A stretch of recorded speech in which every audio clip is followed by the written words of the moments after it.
Welcome to Our Girl Relationships. We talk about the problems people face in their day-to-day lives. Let's start with the video.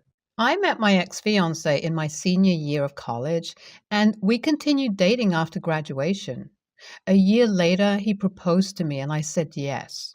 Now that I think about it, I should have waited for at least 3 to 4 years before accepting his proposal. I hadn't met his family, and he hadn't met mine. I hadn't even spoken to any of them. Since we were going to get married, he took me to meet his family. Honestly, I was still very young and not prepared for what was to come. I could tell that his family didn't like me very much, but we were putting up a facade. I didn't do anything wrong to offend them. I had spoken to my fiancé about it, but he said that he spoke to his mother and she loved me. I wondered if I misread the vibe. He had at least spoken to my family a few times on video call, so when we went up to meet them, they were happy and welcoming. My fiancé thought so too. We set up a meeting for both of our families to meet. It didn't go very well. After the little meetup, my mom took me aside and confirmed my thoughts. She asked me if I was sure I wanted to marry him, and if anything were to happen, would he stand with me no matter what? I thought he would, but I was hesitant. There were so many red flags, and I should have noticed that by then. My fiancé's feelings about the meeting were very different. It was like he purposely wasn't seeing what was in front of him. He told me that his mother said it was great and that his family loved us. At this point, I could see his mother's influence on him, but I didn't think much about it.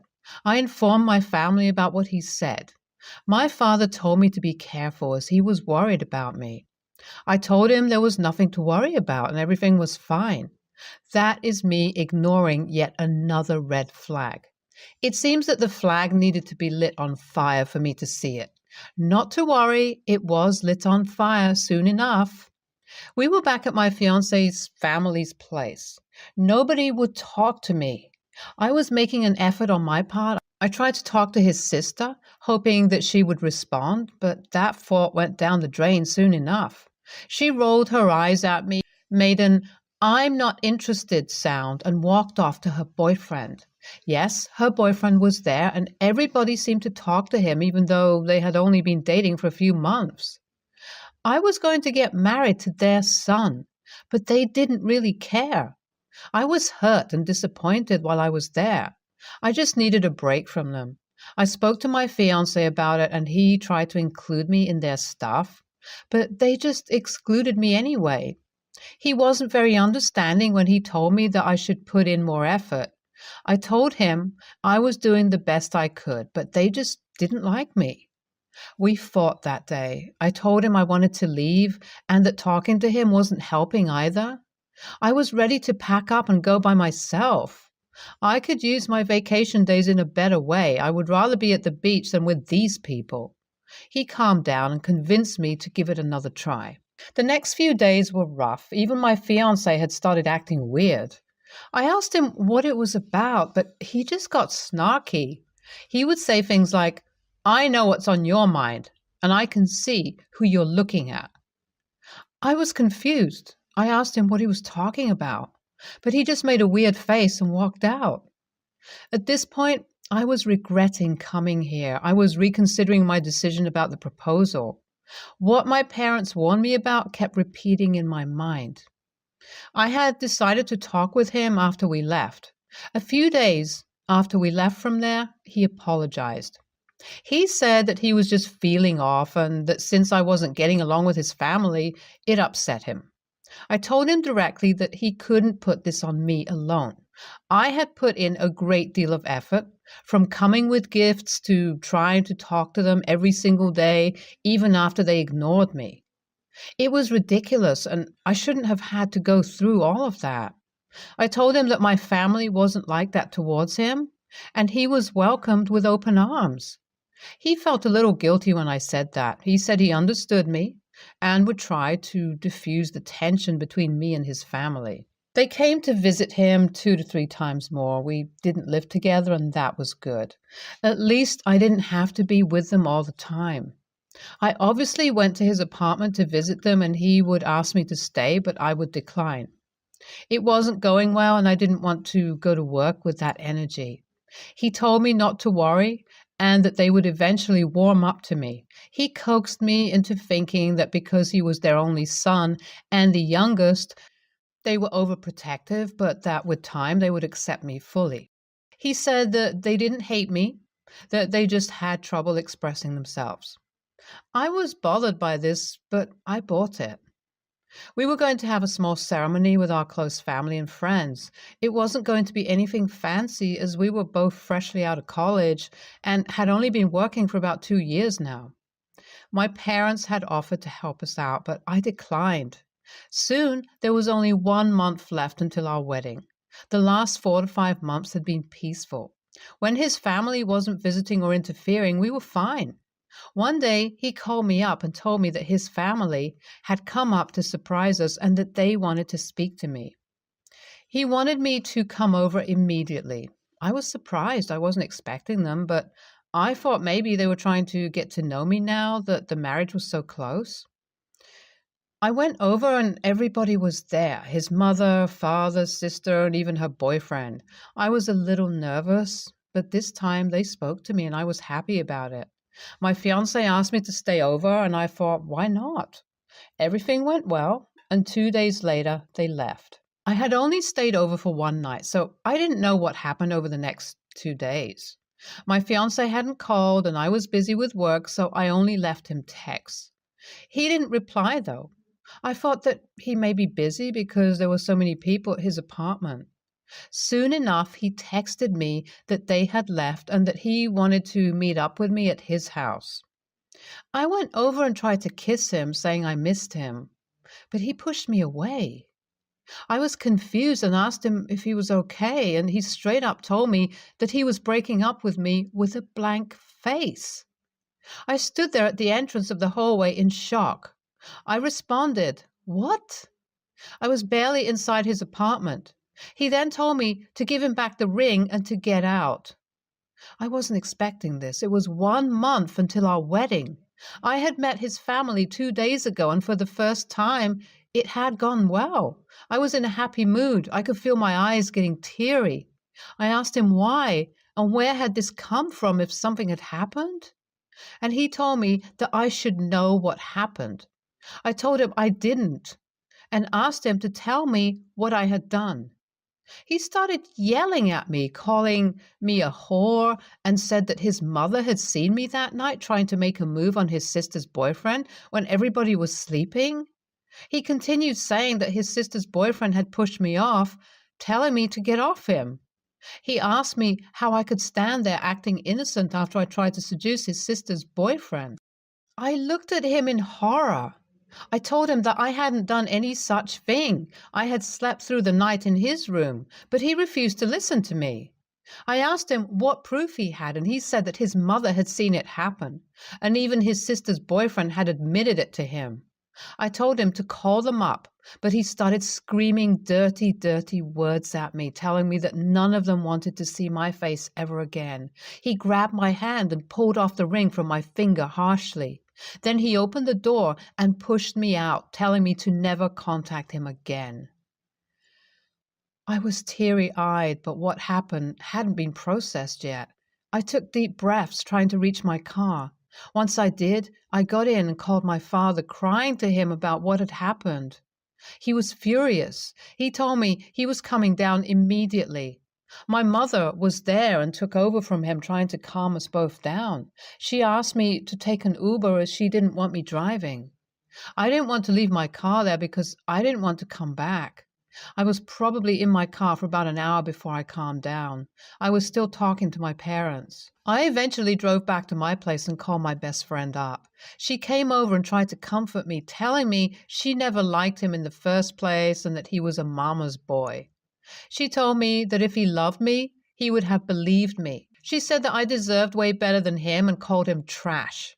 I agreed with her. Over the next few days, I dragged myself to work, and at night she would come over directly to my place from work.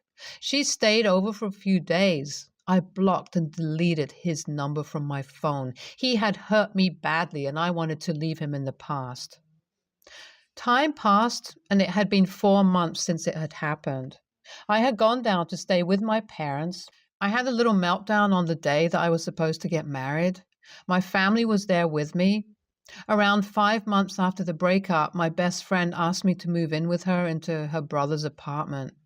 She said that he didn't use it much and that we wouldn't even have to pay rent because he needed someone to take care of it. I was down. 10 days later, I moved out.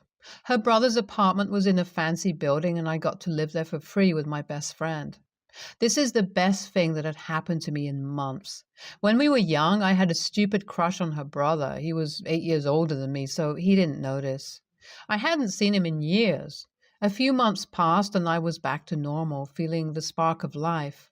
I had completely moved on from my ex. During that time, her brother had come back to the apartment. I'm not going to lie, he was very attractive. One night we had gone out clubbing and I drunkenly confessed my attraction to him. He just opened the door and casually stood there asking me if I was ready for our date or what. I was disheveled. I could hear my best friend's laughter from the hall. We did go out, happy dance. It had been 2 months since we were dating. I had recently gotten a promotion. One day, when I got out of work, I waited outside for my date, BFF's brother, to pick me up. He had dropped me off at work, and we had planned to go out tonight. I texted, and he told me he had parked around the corner and would be there in 5. So I walked out and waited for him, and suddenly, unexpectedly, my ex showed up. He tried to touch my hand, but I moved away from him. I didn't want him anywhere near me. He had caused enough crying and hurt in my life. He tried speaking to me, but I told him to go away. He kept blocking my way, asking me to listen to him, and kept apologizing to me. I didn't reply and just texted my boyfriend to come soon. My ex started rambling on, saying he believed me now and that he was an idiot. He said that his sister had broken up with her boyfriend, and now her boyfriend had spilled all the beans on what had happened, which was nothing. He said that his mother and sister had planned it all, and he went down there to confront them and made them confess. I told him it didn't matter.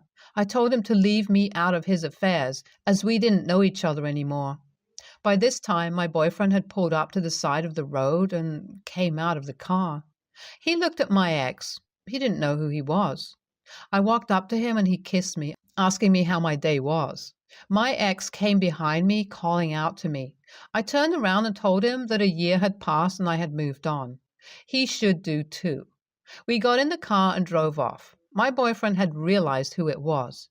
He asked me if I still wanted to go out, and I said yes. My ex didn't have much of an effect on me.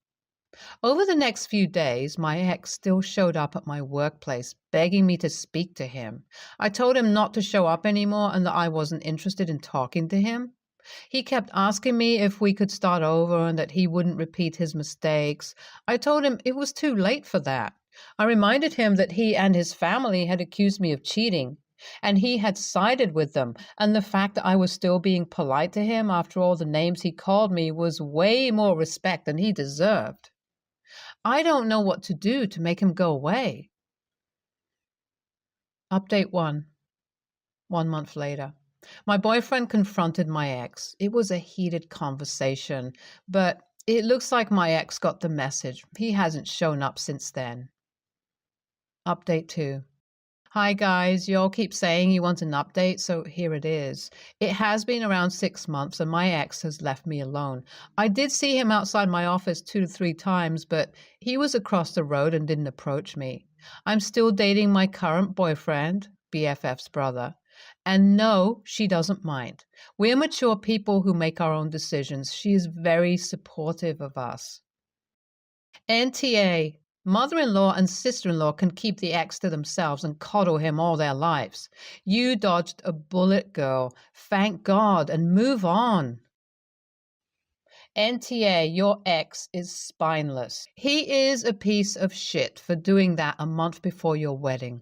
Good thing you all decided to keep it small. Saved a lot of money there. There is something highly wrong with your ex's family. You should have broken up with him long ago. Next story. My oldest sister has 2 sons with her husband. Harley is 10 and Everest is 5. I'm 19, female. Ever since Everest was born, there have been issues with Harley and him not liking his brother. He tried to give him away all the time after Everest was born. He'd tell his parents to take his brother back and forget about him. He tried to leave him outside. He would scream whenever anyone tried to get him to interact with his brother or pose for a photo. All the early family photos Harley is trying to get out of, and ones of him and Everest, he was mostly held into place because he would get up and leave. I expressed concerns before, so did my grandparents who live with my parents, and me at the time. My sister and her husband said they were getting Harley some help and he just need time to adjust. But he never did adjust. He doesn't want to be around Everest. He rejects him repeatedly, ignores him, yells at him when he asks him to play or for a hug. Everest gets so upset with his brother getting mad at him, and he also gets upset when his brother is there and won't talk to him. Sometimes he will not talk to him at all in a day. I have seen it before. I've also witnessed Harley try to lock Everest out and all kinds of stuff. I brought it up again more recently, and I was told all siblings bicker and sometimes they are close. Harley has told me before he doesn't ever play with his brother, doesn't ever want to be in the same room as him, and will never like him. I have asked him why, and he just says because he doesn't have to and he doesn't care. He also rejects any attempt from me or my grandparents to get them spending time together with us. So all of this known, I was asked to start babysitting on Thursdays and Fridays after school for the boys. I have an online store where I sell stuff and set my own hours, so I could. I have helped friends before and cleared my schedule for it. My sister wanted me to do that for them, but I said no. She asked me why and told me if I wanted more money. She started off with how much they'd pay when she asked, and I said it wouldn't work for me. She told me she could really do with my help. I told her it's not going to happen because I do not want to deal with her ignoring Harley's problem, which would be most obvious if I were to babysit on a regular basis. She told me I have no right to judge, and as someone who is practically a kid, I should stay out of someone else's parenting. AITA? NTA. Your sister asked and you said no. She wanted to know why you said no. You told her how you felt and she didn't like what you said. Her not liking what you said doesn't make you an a-hole. It seems like Harley has a lot of issues. I don't blame you for not wanting to get in the middle of that. Someone who is practically a kid obviously doesn't have the skills needed to navigate that minefield. I'm being snarky, but until Harley's issues are addressed, your sister is going to have a hard time finding a babysitter for her boys. I really hope she's getting Harley the help he needs. It's a lot easier to work on these issues now. As he gets older, it will just get harder. NTA. She can pay someone else to be liable for any accidents that might occur between the kids while the parents are away. She makes it sound like no one else can parent her children. That means the babysitter has no power when dealing with issues. What is she expecting? Oh, look, Harley left the door open intentionally while you were in the bathroom, and Everest is now wandering out on the road, but hey, you'll pay to watch them, right? What if Harley decides to bully Everest at every opportunity, push him down the stairs? Can't tell him no. You're not allowed to do that, but guess who has to assume all those consequences? Yup, you would. NTA. I feel like parents forget that siblings can be abusive too. Harley is literally abusing his brother, and they aren't really doing anything to help it. If they were, then this wouldn't still be as severe as it is. I would seriously bring up these concerns with her because Everest is going to be messed up when he gets older. All he knows is his brother hates him and is always mean to him, and he basically gets a free pass. If I ever treated my sibling that way, I would be punished for everything I did and sent to a therapist until I realized that I'm no longer an only child. These issues are serious and honestly are signs of possible bad events to come. Stay tuned for more stories from our girl relationship.